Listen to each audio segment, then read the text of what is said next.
अगर आपके कभी टेस्ट में पीछे कम नंबर है तो उसको बढ़ाने की ट्राई करें, और वो तो आपके दिमाग में डर नहीं होना चाहिए। अगर आप पढ़ते पढ़ते अप्स डाउन्स तो देखो लगे रहते हैं, जो भी रिजल्ट होगा हम उसको एक्सेप्ट करेंगे और जीवन में हमेशा आगे बढ़ते रहेंगे। ठीक है, लेकिन स्टार्ट करने से पहले आपको कुछ बातें बता देते हैं। जैसे उन बातों में सबसे पहली बात होती है कॉन्फिडेंस। ठीक है, आपके जीवन में कॉन्फिडेंस की बड़ी कमी महसूस हो जाती है इस समय तक। दिवाली के बाद का जो समय होता है, पढ़ते पढ़ते अप्स डाउन्स तो देखो लगे रहते हैं, तो आपको ऐसा लगता है कि यार पता नहीं क्या होगा, सिलेक्शन होगा कि नहीं होगा। तो अपने ऊपर कॉन्फिडेंस रखें और अपनी सक्सेस को पिक्चराइज करें। इसका मतलब यह है कि आपको जिस भी ड्रीम कॉलेज में जाना है, मैं हमेशा बच्चों को बोलता हूं कि आप उस ड्रीम कॉलेज की फोटो निकाल के अपने स्टडी टेबल के सामने चिपका लें, ताकि आपको यह पता रहे कि भाई आपको इस जगह जाना है। बार बार चीजें दिखनी चाहिए, वो तभी आपको पता चलेगा कि हाँ मुझे इसलिए मेहनत करनी है। और हमेशा कॉन्फिडेंट रहें, जो भी रिजल्ट होगा हम उसको एक्सेप्ट करेंगे और जीवन में हमेशा आगे बढ़ते रहेंगे। ठीक है, और हमेशा अपना माइंडसेट कुछ इस प्रकार का रखें कि यार मुझे आगे बढ़ना है। यानी कि अगर आपके कभी टेस्ट में पीछे कम नंबर है तो उसको बढ़ाने की ट्राई करें।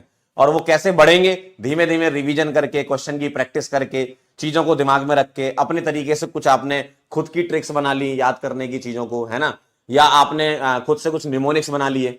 तो इसलिए ये सब चीजें बहुत इंपॉर्टेंट रोल प्ले करती हैं कि आपका माइंडसेट ऐसा होना चाहिए कि भाई साहब कैसे भी करके मुझे पिछले वाले टेस्ट से अच्छे नंबर लाने हैं।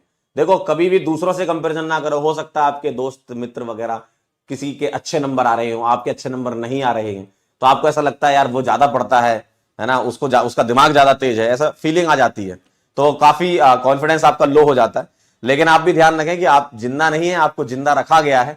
और जिंदा इसलिए रखा गया है क्योंकि आप कुछ करने के लिए यहां पर आए, है ना। तो कुछ ना कुछ बहुत अच्छा आप करेंगे। अभी आपके पास जो काम है वो ये है कि आपको नीट का एग्जाम है, उसको टारगेट करना है।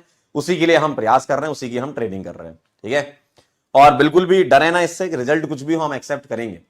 आपका देखो सबसे बड़ी दिक्कत यही होती है, सिली मिस्टेक्स हो जाने की समस्याएं बहुत ज्यादा होती हैं, या आपको आता हुआ क्वेश्चन भी नहीं स्ट्राइक करता है, वो सिर्फ और सिर्फ डर की वजह से होता है ना। तो आपके दिमाग में डर नहीं होना चाहिए। अगर आपके दिमाग, देखो ऐसा नहीं कि डर नहीं होता है, होता है, लेकिन आपको उस डर से आगे निकलना है। और वो तभी आप आगे निकल पाओगे जब आप ये सोच लो कि जो भी आएगा मैं एक्सेप्ट करूंगा या एक्सेप्ट करूंगी। ठीक है, तो ये चीज बिल्कुल ध्यान रखें, हमेशा कॉन्फिडेंट रहें और खुश रहें। यही सबसे अच्छी चीज है इस धरती पर। ठीक, वरना दुखी होने के तो आप 100 कारण ढूंढ सकते हैं, बिल्कुल दुखी हो सकते हैं। ठीक है।